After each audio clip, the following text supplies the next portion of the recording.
All right. Well, welcome everyone to our May 2021 virtual meeting of the Lehigh Valley ACS, American Chemical Society. This is always the month where we have something a little special, a little different.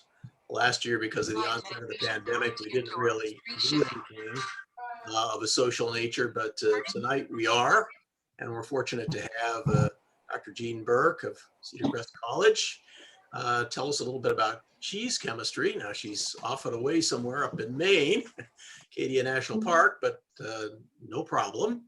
We'll be, since we're online everywhere. So Jeanne, why don't you take it away? All right. So thank you everybody for coming out. And if you have questions as you go along, please feel free to interrupt me.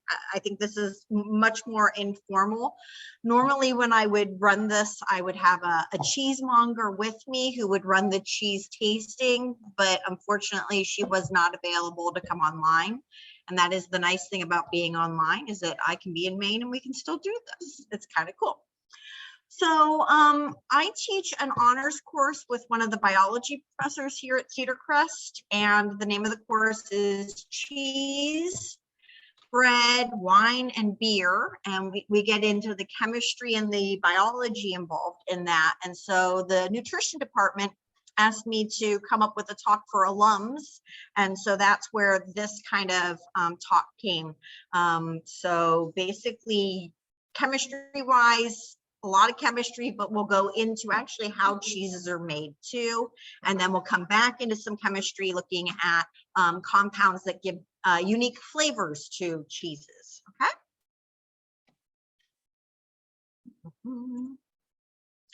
So to talk about cheese, we really need to talk about milk first, because that's what makes cheese.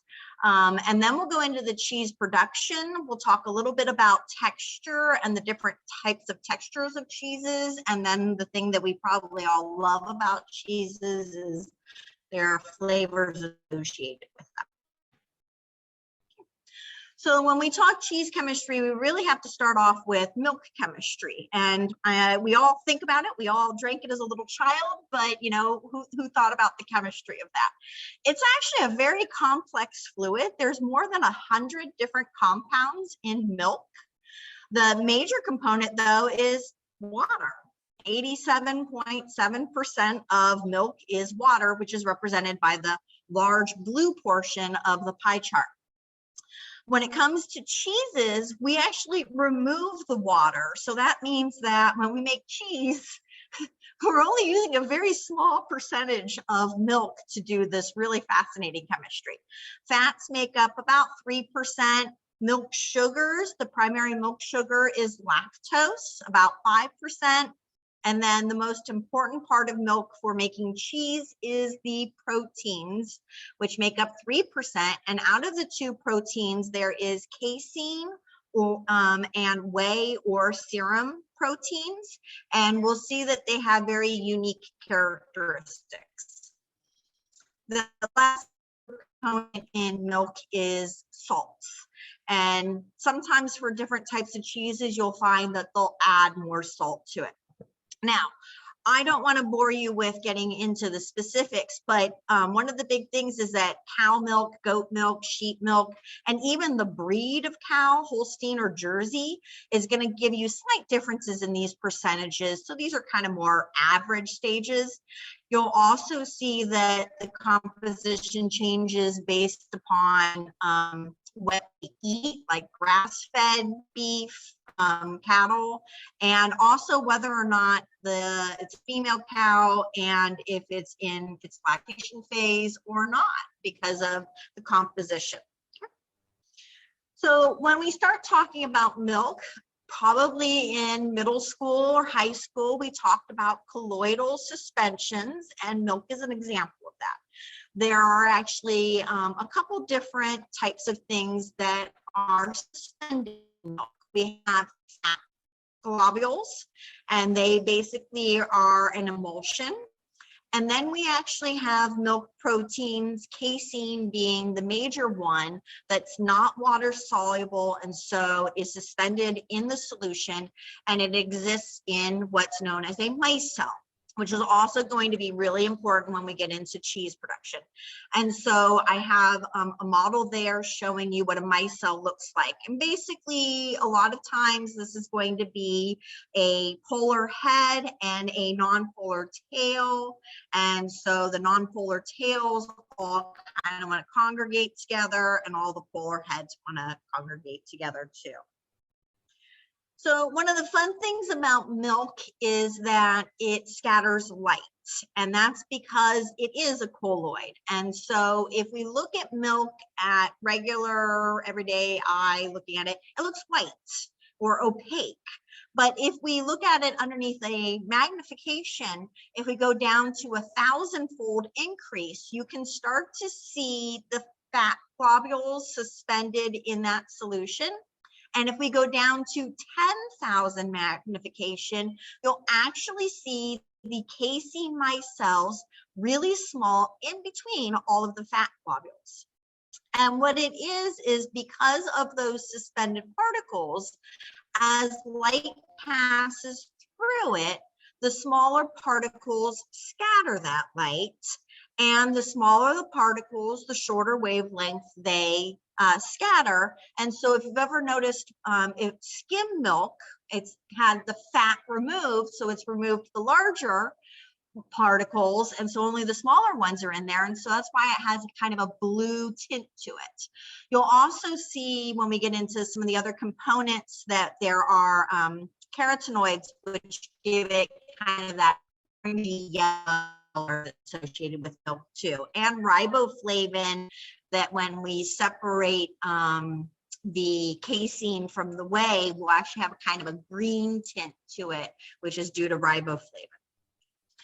So those large globules of fat are primarily tri-, di-, and monoglycerides, fatty acids, sterols, carotenoids, which also gives us that yellow color, and vitamins.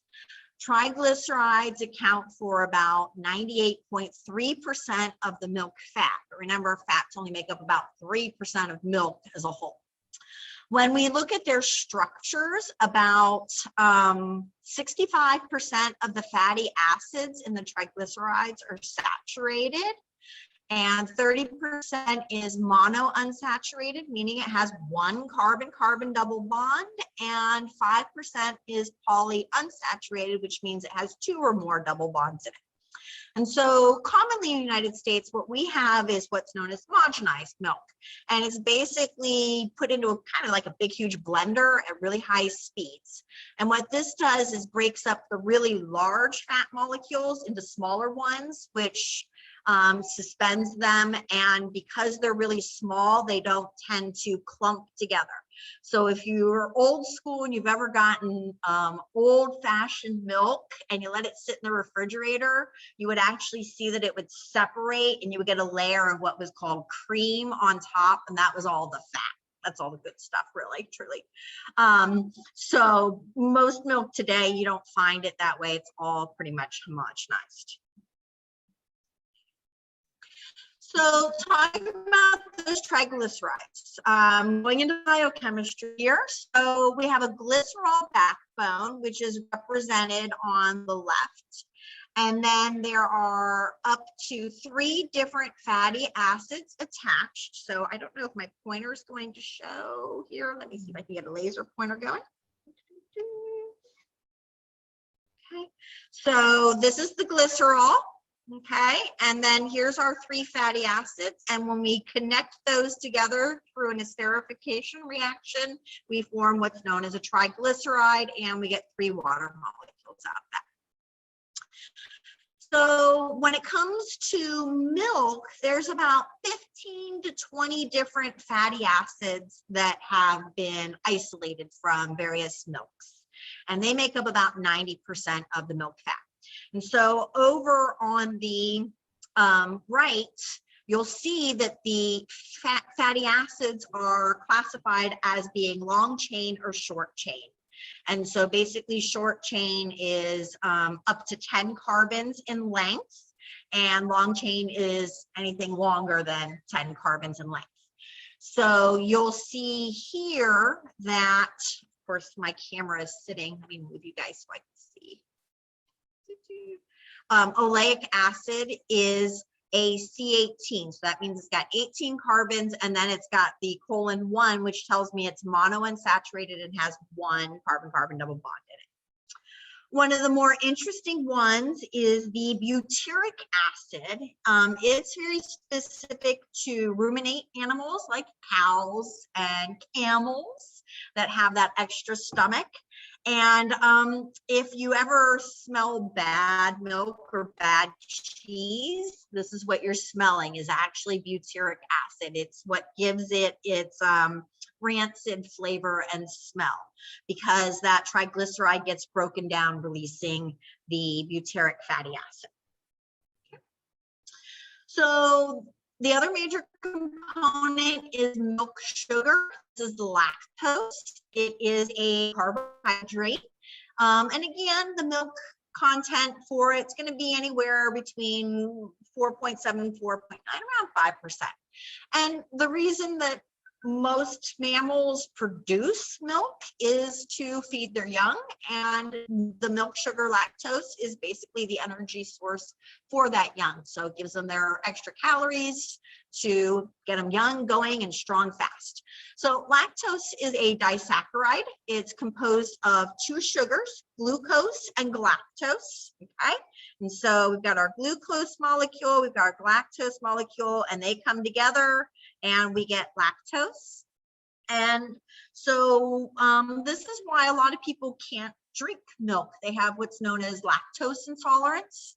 So they're not able to break down the lactose. So it gets through your stomach and goes into your intestines, and the bacteria down there love it. And so they start chomping on it.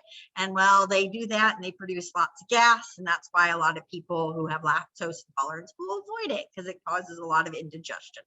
But you can buy products that actually have the enzyme lactase added to it, which basically is already split the disaccharide, and therefore you don't have that same issue associated with it. Most children are fine, but as you become adults, you tend to actually get more lactose intolerant as you age. So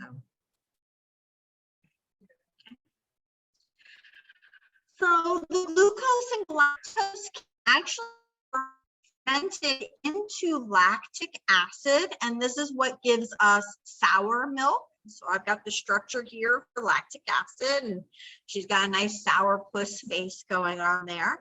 But we can actually, sometimes in the case of cheeses, we actually want lactic acid, or we actually want to ferment it into propanoic acid. And so a cheese that shows the example of taking those sugars and breaking them down is Swiss cheese. So they actually want to ferment it to produce propanoic acid, and that gives that Swiss cheese flavor.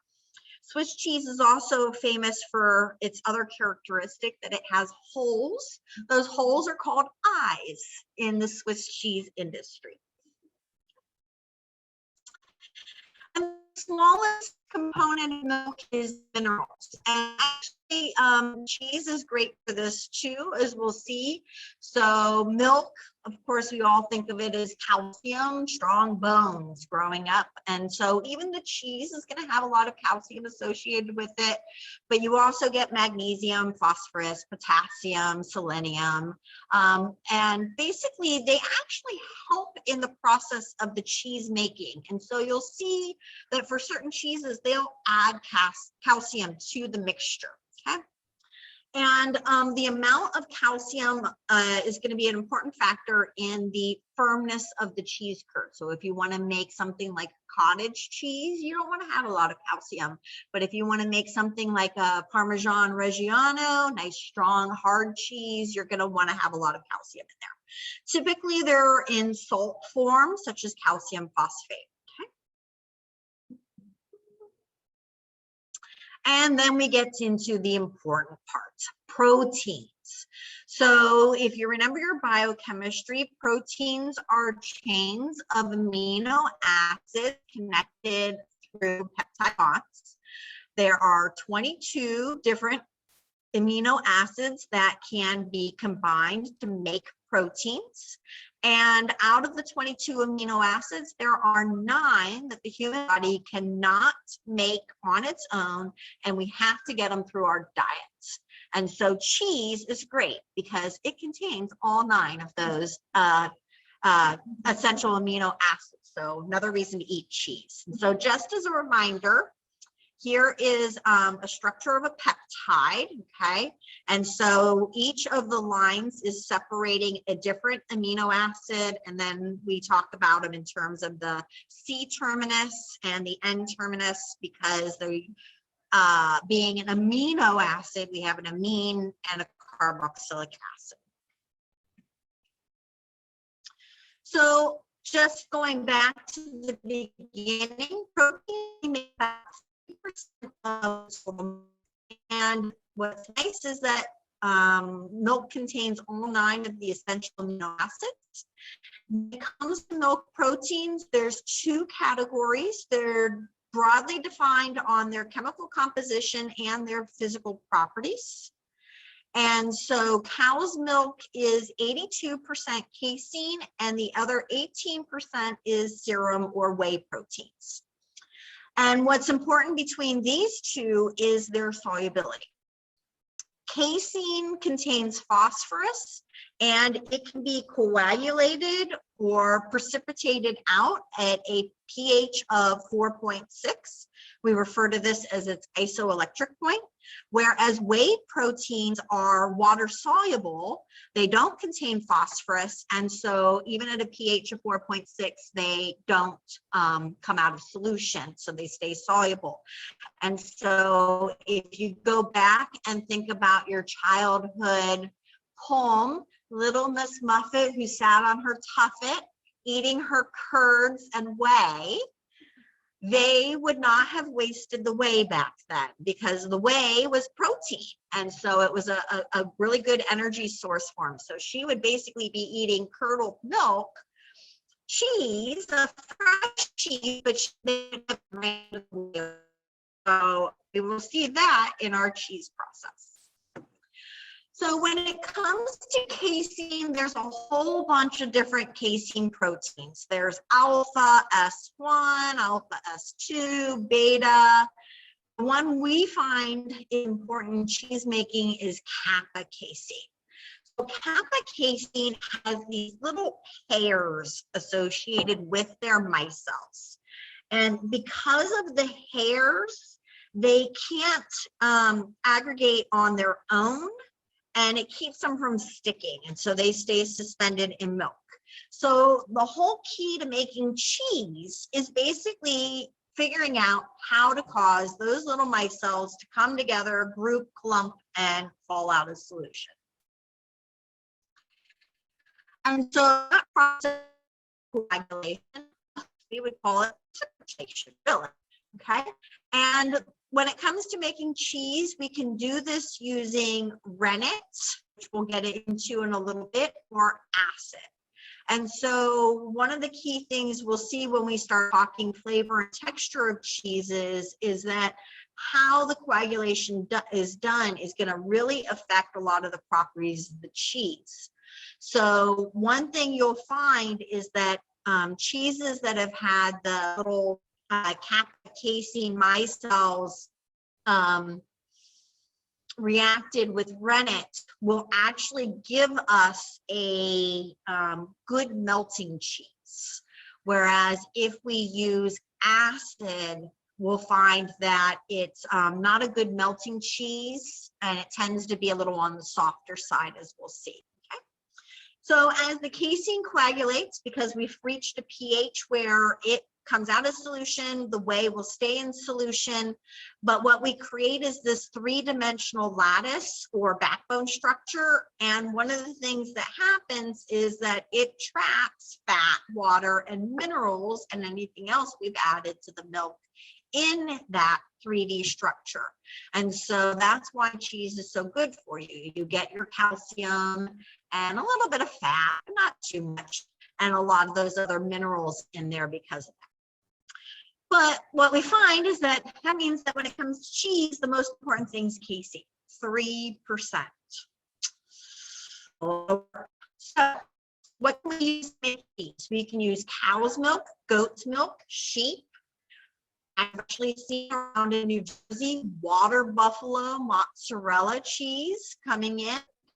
You can use different milks, but it takes 10 pounds of milk to make 1 pound of cheese. I know. So does anybody know how they think cheese was first found, created, discovered? It was definitely by accident. All right. When we get into the rennet, I'll tell you the story. So making cheese, there's basically 4 basic steps: the curdling or the coagulation, draining if we want to drain it, pressing if we want to have a firmer or a dry cheese, and then ripening, which again is another optional process. So ripening, usually what you think of is aged cheeses. And the flavor of the cheese be due to the type of milk you use. I mean, we all know goat cheese has a very different flavor than a cow's milk cheese, right? How it curdles, whether or not we're using acid or rennet. How we actually cut curds and drain the curds, whether or not we add bacteria to it, or if we add salt or seasoning. And so the 5 cheeses I for the tasting basic kind of show you how some of those influences play into it. So the first step in making cheese is that curdling process, and every cheese must go through this. Okay? Typically, we separate the liquids, the whey proteins, and water. It's still 97% water, okay, from the curds. As that casein precipitates out, the solid curds. And so if you're from Wisconsin and you have fresh curds, very stringy, stretchy, and they're basically just 0% of that case. So the picture where I left off was I was highlighting that this is the coagulation. And so these are curds, and this liquid here is the whey. All right. Okay. So to get the curds, you can add something called rennet, which is also referred to as renin or chymosin.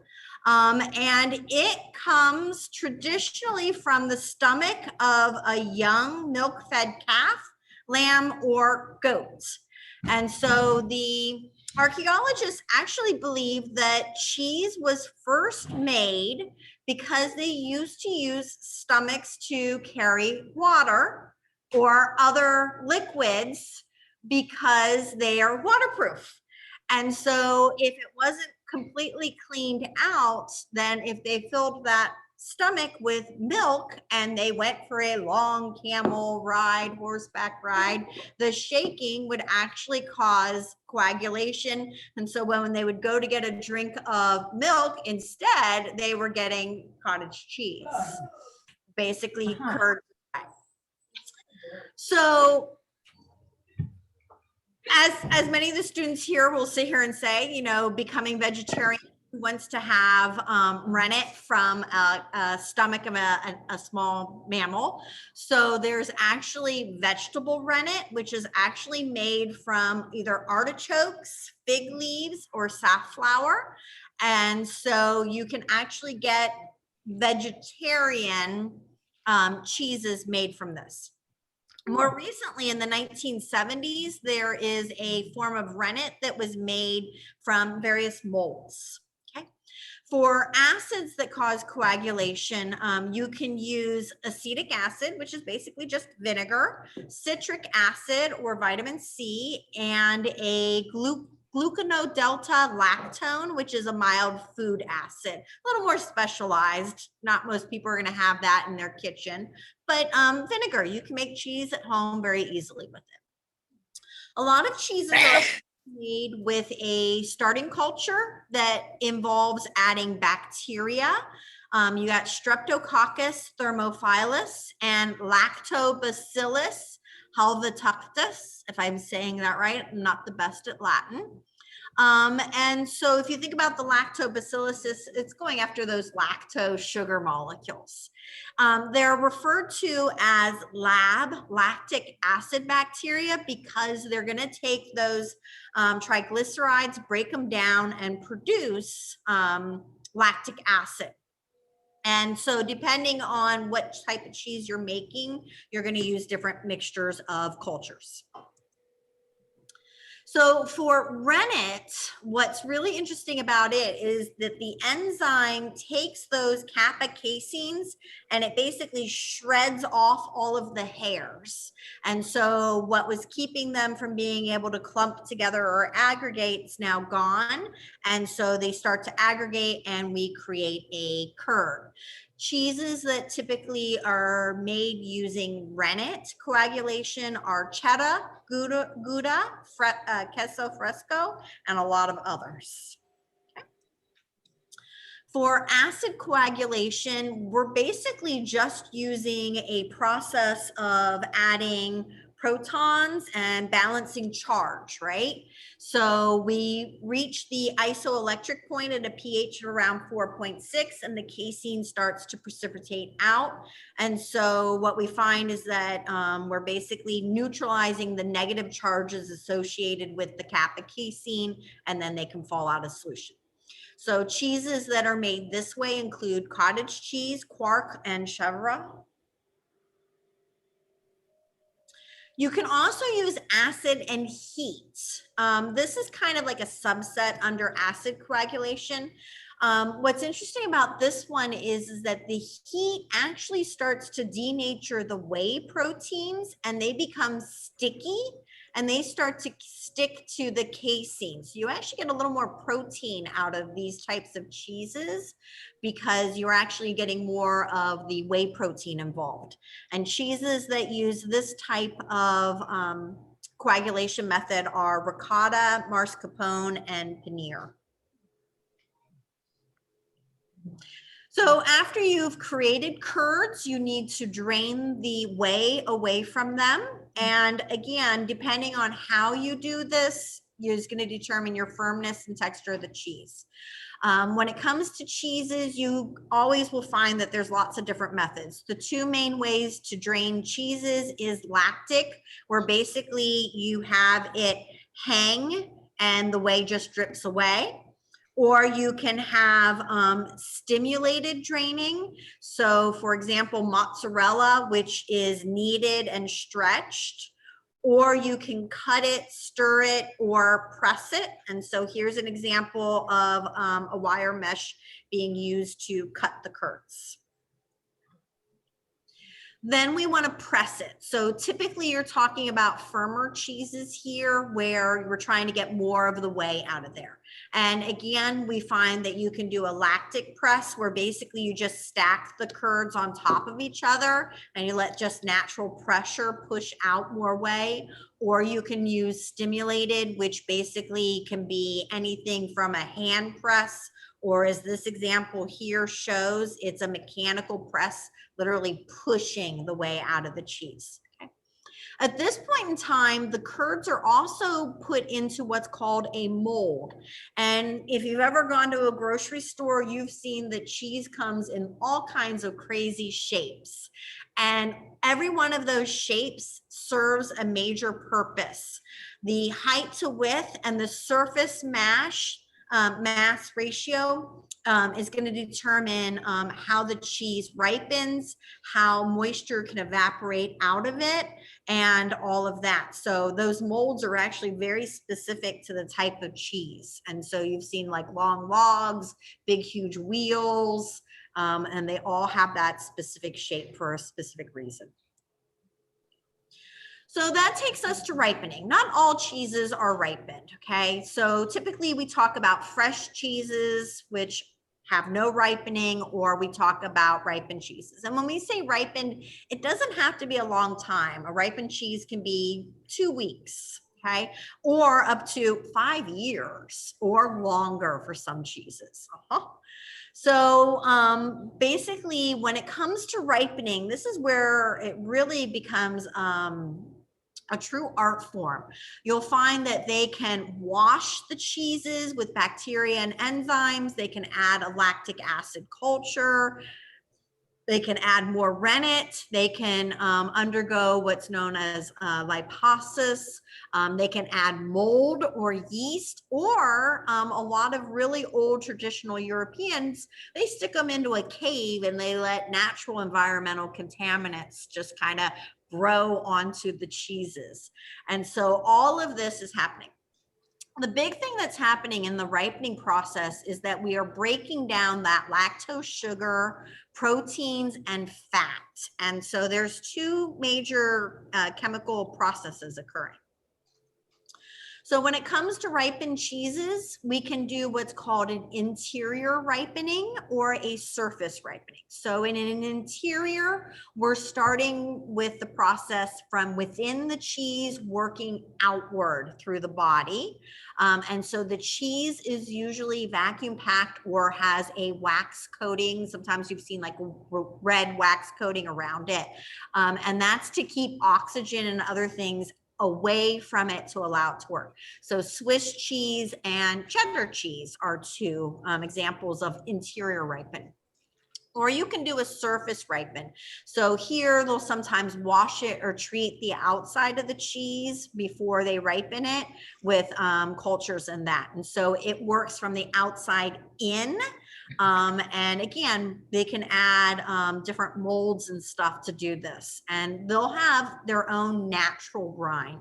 And so examples of this are bloomy rinds, such as Brie or Camembert, and they actually have been treated with penicillin culture, and that gives them that white fluffy coating. Or you can have what's known as a washed rind, where it's kind of washed with a special solution, which gives it what's called a red smear. So what causes the flavoring during ripening? Well, it's the original milk that was used, cheese, goat, cow, sheep, okay? Then it's that breakdown of proteins, fats, and sugars. And then also if we add something else to it, like a bacteria or another microorganism.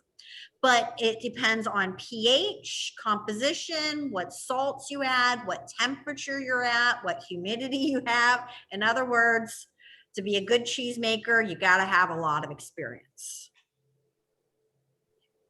So the 2 major chemical processes happening in ripening is lipolysis, which is breaking down the fats. And again, we have triglycerides. When they're in the triglyceride form, they really don't have much taste. But when we chop them off to give us our glycerol and our free fatty acids, we get a lot of flavor and aroma from those fatty acids.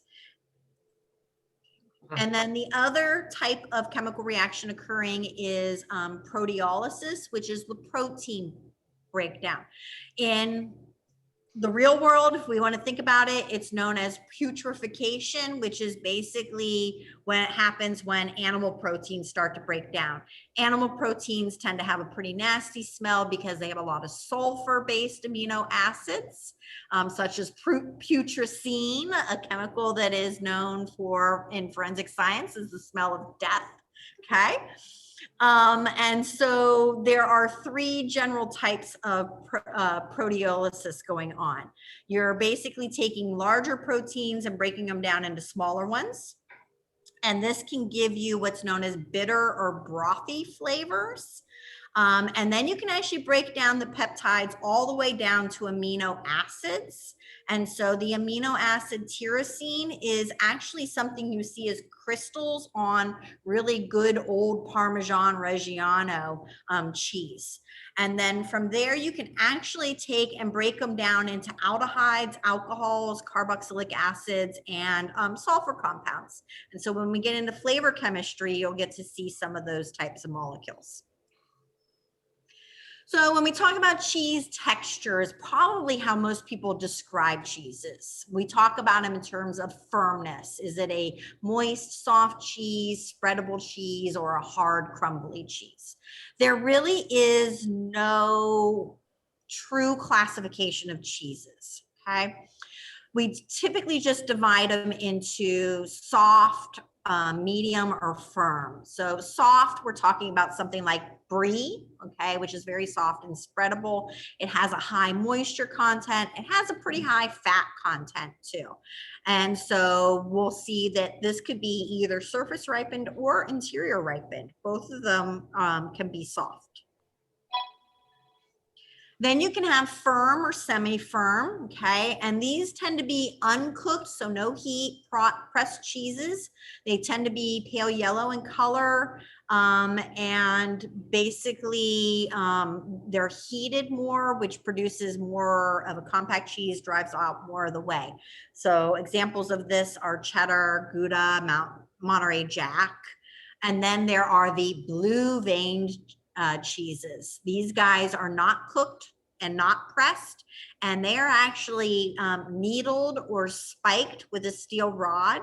This lets oxygen get into the cheese, and the cheese has actually been treated with, again, that penicillium mold to allow for that mold to grow into the cheese.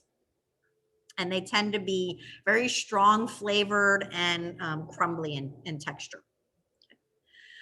So when it comes to flavor, I found this really great chart. And if I know it's really small print, but if you go and look it up, the descriptions are quite amazing. Typically, we talk about a mild, medium, strong cheese, which is kind of how we describe a lot of foods. But you'll see things like nutty, earthy, creamy. And again, how a cheese tastes to you is going to be very subjective. And when we talk about pairing cheeses with wines, you'll see a lot of the same flavor traits with wine associated with it. And so a lot of people will pair a cheese with a wine based off of that. Okay.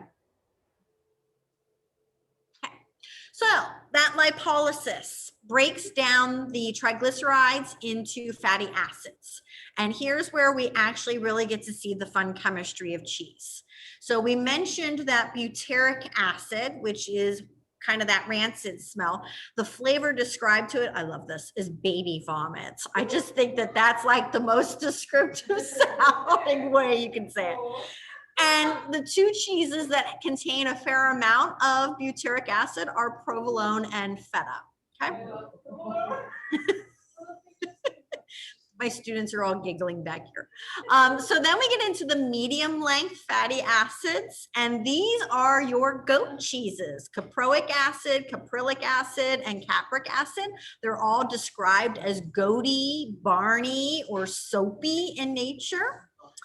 Then you can get into really long fatty acid chains, and these guys are described as soapy. And so if you've ever had a good Romano cheese and you've tasted it and actually touched it, it feels waxy and kind of soapy. And it's basically the length of that carbon chain in there. So butyric, again, 4 carbons, and then something like stearic acid is 18 carbons.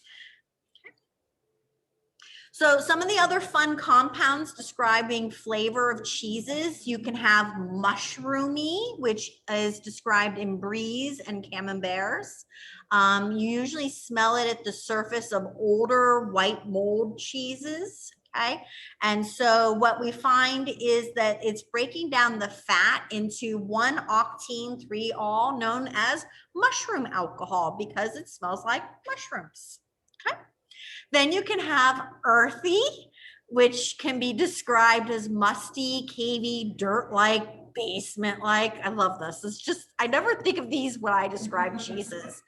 But they're prominent in cave-aged cheeses, okay? Again, bloomy rinds, blue cheeses. And so we've got 2-isopropyl 3-methoxypyrazine, okay? Geosmin and 2-methyl isoborneol, okay? And so all of these are basically produced while the ripening process is happening, and they're getting all of those proteins and amino acids are being broken down. Okay.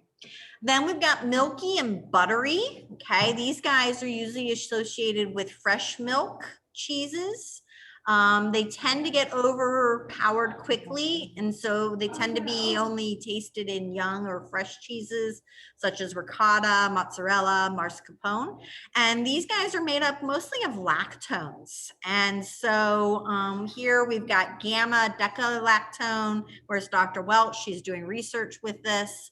And so these guys kind of come down. And so Jarlsberg, which is a Swiss cheese, is common to have this kind of a flavor. And then we have the sulfurs. These guys are described as struck match, which of course any of us who know our old wooden matches that has sulfur kind of smell, or boiled eggs. Again, eggs contain a lot of sulfur, and so when they go bad, you smell that. And so you've got methane thiol, dimethyl disulfide, trisulfide, hydrogen sulfide. And so some of the ones here, we've got actually sulfur containing amino acids that when they get broke down can produce these kinds of sulfur molecules. Okay, that takes us to the fun part. Thank you for bearing with me. So let's talk cheese tasting. So I basically told you to, I forgot to finish the slide, to try to find 5 cheeses, which are basically going to give us different textures and flavors. A Brie, which was a soft ripened cheese. It's usually cow's milk. Gouda, which is a semi-hard crumbly cheese, also cow's milk. Cheddar, which is also a semi-hard firm cheese. And cheddar can be actually made with cow's milk, goat's milk, or sheep's milk now. And then there's the famous Spanish cheese, Manchego, which is made from sheep. And then you've got blue cheese, which could be, again, sheep, cow, or goat. But the big thing with the blue cheese is that it's been treated with the penicillin mold. All right, so if you have your cheeses, we're going to start with Brie. Feel free to taste as I sit here and talk a little bit about Brie. Okay, so Nigel's showing his slice of Brie there. Do you see the white bloomy surface? Okay, so it is a rennet made cheese. The curd is cut and put into round molds, draining off the whey. It's salted, and then they allow it to sit and get moldy on the outside. It's usually ripened about 4 weeks on edge. Look how nice and soft that is, Nigel. Hopefully everybody knows the origin of Brie is France. Why? Nigel, should I stop sharing my screen so you could show the Brie? No, I think this is probably good enough. Okay. No, that's fine. I remind people. Yeah, no, that's fine. I didn't realize that you were moving on to another slide. Oh, okay. I turned my back to grab my Brie, and I heard you talking about what Nigel was showing, and then I turned around and I'm like, but I can't see what he's showing. Oh, I'm so sorry. That's my fault. Never mind. No, you just have to change your view. Yeah, you're. No, change your view. So Nigel, I'm going to tell you really sad that is not a true traditional Brie. We cannot get a real Brie here in the United States because real Brie is made with raw milk And in the United States, raw milk cheeses are illegal. They have to be aged for at least 60 days before they can be brought into the United States. And so for French Bries, 60 days is too long and they wouldn't taste good. And so they're not going to bother shipping them here. Because most of the cheeses in the United States are made with pasteurized milk, which has been heated to kill off any other things. So if you ever get over to Europe, you're going to taste very different cheeses because they tend to use a lot more raw milk in their cheese process. So the flavor of your Brie, if you haven't tasted it, is rich, buttery, fruity with a little earthy, now that we know that molecule. You can get them as runny, soft, okay, textures. So let me know when you want me to move on after you've tasted your Brie there. Well, perhaps mention, Jeanne, that rind is part of the cheese. That rind is completely Maybe edible. that wasn't obvious. Yes. You must be eating it. Some people don't like to eat the rind of Brie, but it is part of the cheese. It is not an added coating. That is actually just due to the natural ripening process.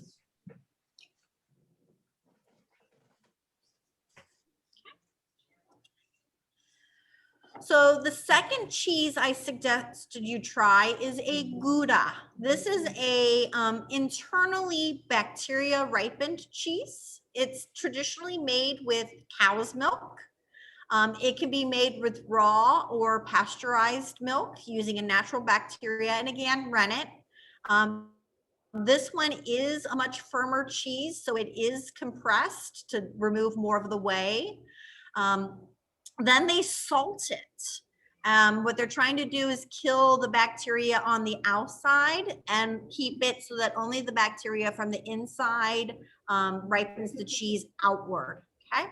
And so that's why it tends to have this like flaky kind of appearance to it.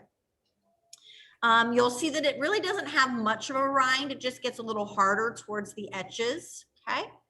And you can age a Gouda anywhere from 4 weeks to years.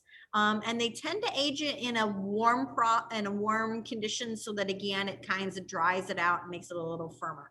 Gouda is from the Netherlands, the southern region of the Netherlands. And when you taste it, you should get kind of a nutty caramel-like flavor. And depending on its age, it can be mild to a sharp finish. Okay. And it tends to be more crumbly. Yeah, mine's all got quite a bit crystalline character to it. I don't know if that's the salt crystals or. The salt's really only on the outside. So if it's cut up, then it's probably just due to the breakdown of those proteins and fats. Or it could be, if it does have a high salt content, it could be minerals coming out a little.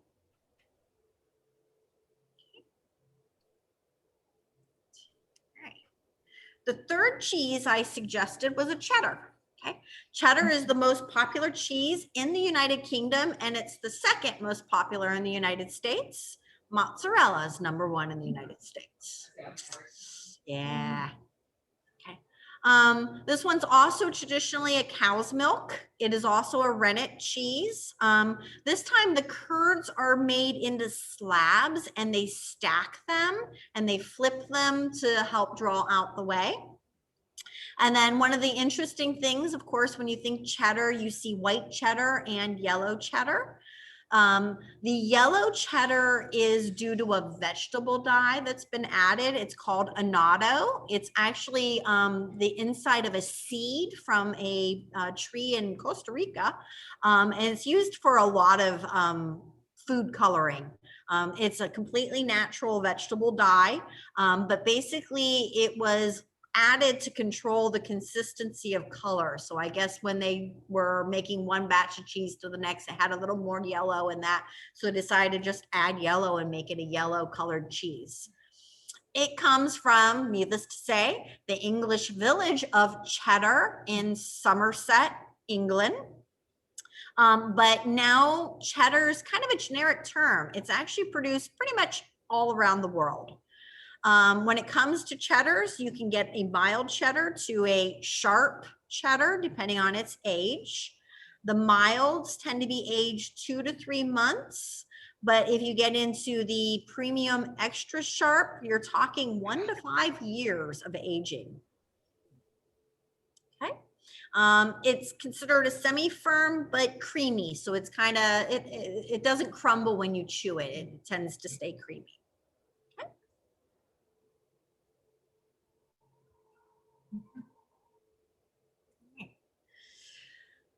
The fourth cheese is a blue cheese. And blue cheese is a generic term. There are a lot of blue cheeses. Oh, that looks good, Nigel. Nice and yellowy. So basically it's used to describe any cheese that has been treated with a culture of the penicillium mold, okay? And again, theory is that it was first discovered when they were storing rounds of cheese in a moisture controlled cave in France or Italy. We don't know exactly where it started, but so they say both for the origin during the Middle Ages. It can be made with cow's milk, sheep's milk, or goat's milk. This one is actually a acid acidification, and then they add those lab bacteria, which are going to take the lactose and convert it to lactic acid. But then they actually add rennet to make it a firmer cheese. They cut the curds and they drain them. They put them into wheels. They add the mold, and then they salt it, and then they let it sit for about 60 to 90 days. Okay. And then what they do next is they actually spike it or needle it, as it's called. This is an example of a hand needle. It's basically almost like a screwdriver kind of cutting into it. But if you're doing large scale, you'll find these big machines that basically just press down on it. So the mold's actually already in the cheese. What they're doing now is letting air in for the mold to grow and multiply inside the cheese. Okay. And so I don't know if the term needling ever came from this, but I'd love to find out why they call it needling. And for blue cheeses, there's the gambit. Depending on how long they let that penicillin mold grow, you can have a very strong, sharp cheese to a very mild. You're talking Roquefort, blue cheese. I actually have a smoked blue cheese I'm going to pull out for these guys once we're done here. But very strong. Typically, when you do cheeses, you want to work from the most mild to the strongest. But I left Manchego to the end because I wasn't sure if everybody would be able to find Manchego. Manchego is a Spanish cheese. So I've kind of tried to cover the global aspect of cheeses.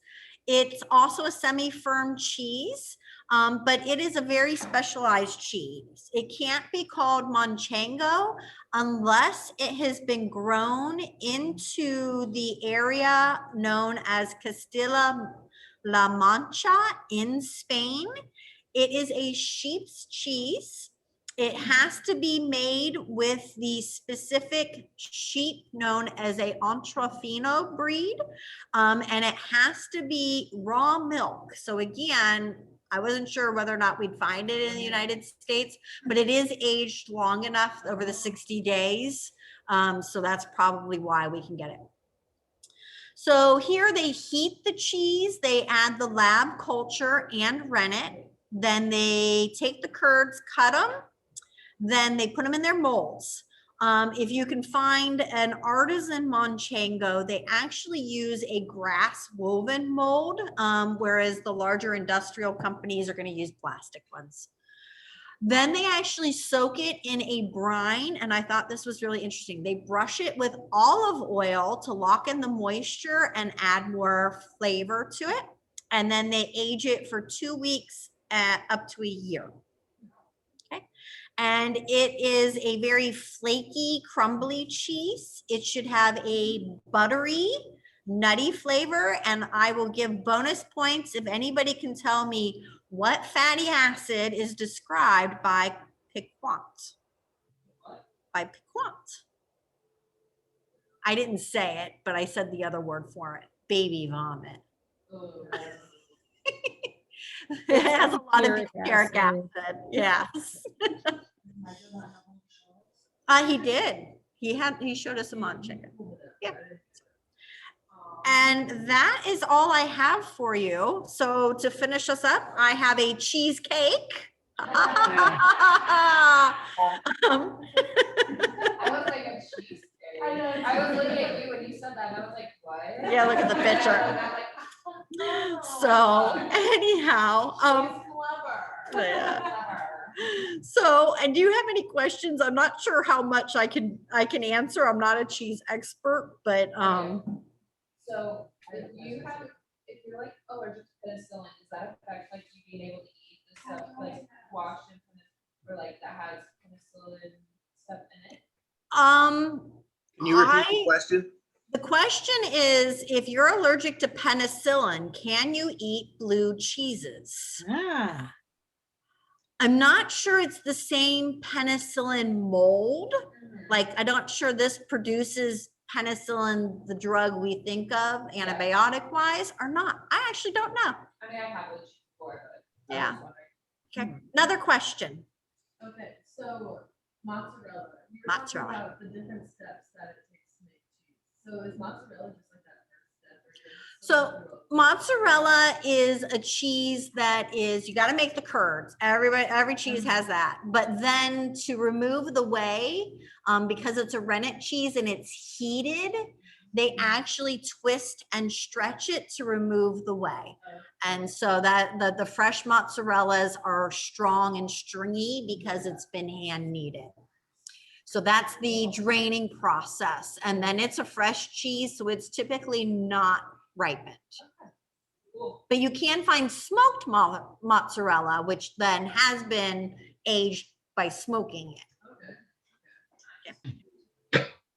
I can't see the chat, so let me know if there's any questions in the chat, Nigel. Jeanne, I have a couple questions. Yeah, Roger. First of all, I wasn't, you had said that most humans can't metabolize lactose. Are you talking about worldwide? I thought in the United States, most Americans can, but maybe. No, that is worldwide. I mean, different cultural backgrounds have different levels of lactose intolerance. Yeah, I know there's different genetics depending yeah. on what part of the world you're from. And Yeah. am I right in that in the United States, it's a pretty small minority of people that are lactose intolerant, although Yeah. in the world it's larger. Yeah, it is. I think it's because we're a lot more cross diversified. We'll say it like that. Right? We have a lot more cultural mixing. So our genetics probably has removed some of that. And you taught me a little chemistry tonight also, not just about cheese. Thank you. I That was the goal. had never considered butyric acid to be a fatty acid because I had always thought that the definition of fatty acid was a water insoluble carboxylic acid, and butyric acid is water miscible. But in looking it up on the web and Wikipedia, they talk about butyric acid as a short chain fatty acid, which to me, the two definitions don't quite go together, but it's interesting. Yeah, because usually when you think fatty acid, you think water insoluble. Yeah, and that water surprised me, but you were absolutely correct that it is considered a fatty acid, at least from the point of view of people who talk about food chemistry. Thank you. And my last comment was when you're talking about Brie, I'm assuming technically Brie has to come from France to actually have the name, although that's not really totally followed. Yeah. People who make cheese at home can start from raw milk. So is it possible to get Brie in the United States, just not official Brie? Yes, yes. Part of what got me interested in this is that there's a a farm near me called Bobo Link. If you actually really do want to try some real artisanal cheeses, they're expensive, but there's a place in New Jersey called Bobo Link, and they actually milk their own cows, and they do a lot of raw milk cheeses, and they do a lot of aging, and they've actually won medals in cheese competitions in Europe. And they really are. They have a cheese cave that they age in and stuff. It's not going to be the exact same flavor as a true Paris, France Brie, but it is a Brie as far as the technique and the way it's processed. Yeah. And my last comment is, it's too bad Ned Heindel wasn't able to make it tonight onto the talk, because he used to make cheese, goat's cheese. When all of his graduate students had to eat it. And I was a little squeamish about eating goat cheese, but as a member of Ned's group, I did eat it. Yeah, I didn't. And I know it was made from raw on the goat's milk list too. because so many people are kind of anti-goat cheese because it's so tart. Yeah. But I found it very interesting, like all of the fatty acids that are in goat cheese are all described as goaty. I'm like, okay, goat cheese. Yeah, those fatty acids are even named after goats. Mhm. Yeah. Caprylic acid and capric acid and etc. But thank you. This was a very, very informative talk. I really enjoyed this. Next time we'll do it in person, and I'll have my cheesemonger and she'll bring cheese. I apologize that we were not able to do it that way. And then if you ever are interested, I do have another one also looking at candy chemistry. Candy, lollipops and that kind of stuff.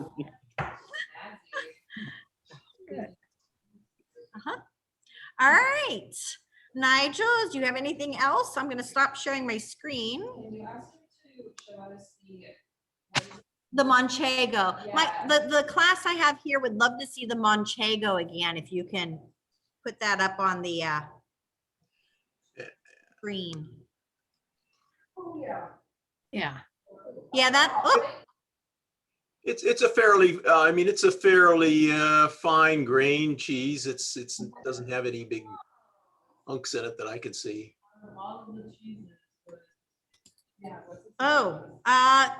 so they want to know, Nigel, out of the cheeses you just tasted, what was your favorite? What was my favorite? Out of those, yeah. Hard to say. I mean, they all taste so I different. know. I love cheese. We were, Oh, my wife and I were talking about. your wife pointed to one. Yeah, well, so this Gouda. Okay, she likes the Gouda. I had not had this particular Shropshire Blue before, and it's quite a mouthful. I have a smoked Very blue. I'm kind of curious. Mm-hmm.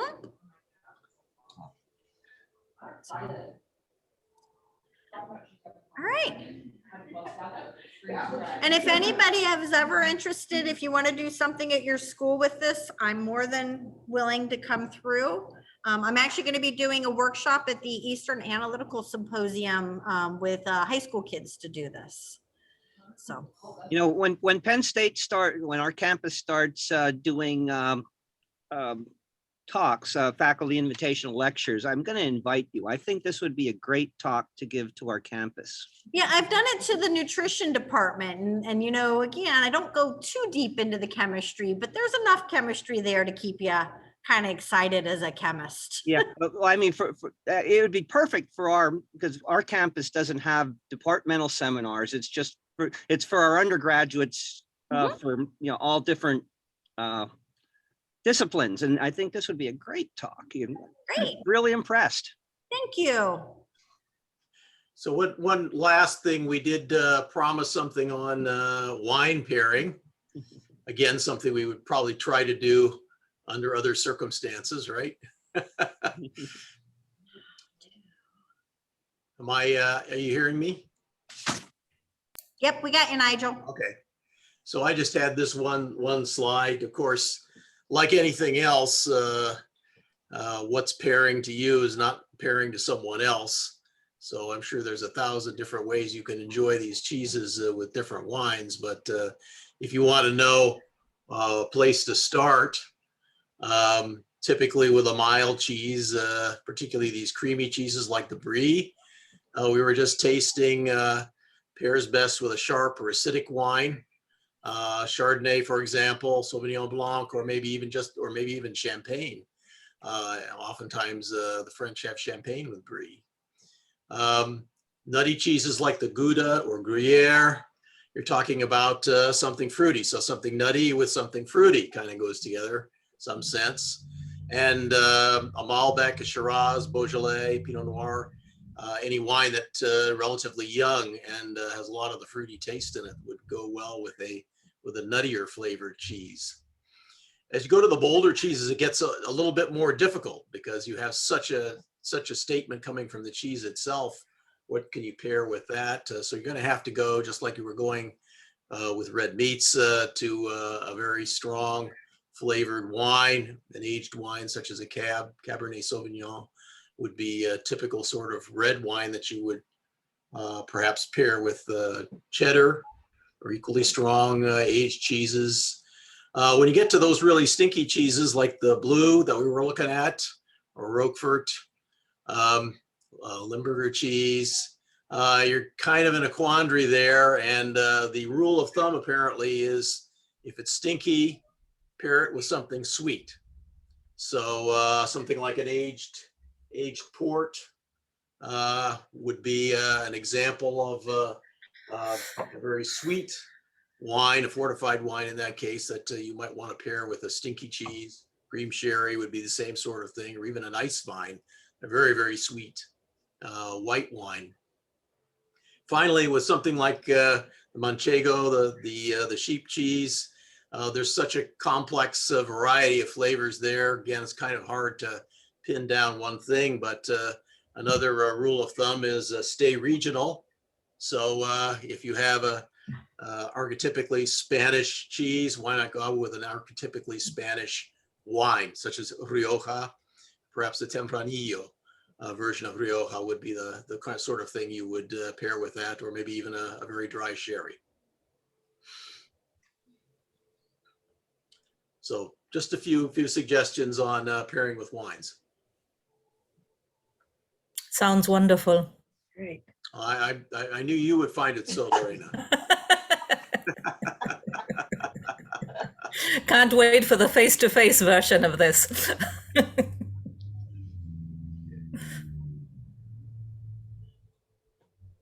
So Jeanne, let me add my voice to the thank yous and congratulations. This was very interesting. Now I'll always think of Manchego as a quixotic cheese. Yeah. I'm so sorry. I lost my connection in the middle. Oh, Yeah, but you got it back. details. So thanks a lot. Yes. And people, My class here says thank you for the wine pairings, because now that most of them are 21, they're all excited to try some of this. Okay. and people sitting right by you, they could connect, but you couldn't. I think, no, this is a surface. So I don't know what it is. Most of them have a max, and I just, I for have whatever. yoga too, and I have it on. It's fine. Okay. Yeah, just me and my computer. Apparently I've got to find an IT person up here in Maine. Yeah, you know, just last week I had a meeting and I couldn't connect to it through Zoom, where everybody else was fine with connecting. And I'm starting to get paranoid about Zoom now. I taught all these last 2 semesters on Zoom. It didn't have a problem, but now I'm starting to worry. No, I'm having issues with their network. It's just their network. It's different buildings I can't connect in.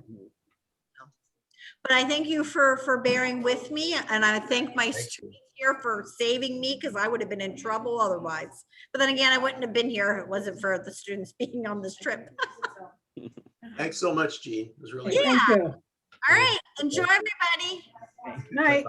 Night. Good night. Hi, Hi. are we done, or are we doing anything else? Unless you got something on your mind, Roger. I really don't know. Not enough of us here. I think only you, me, Nigel. Yeah, and Lindsay's not here. So from a standpoint of program for next year, we're missing our program chair. Yeah. Yeah, there's time. Yep. I don't think we have anything on the calendar yet, right? Not that I know of.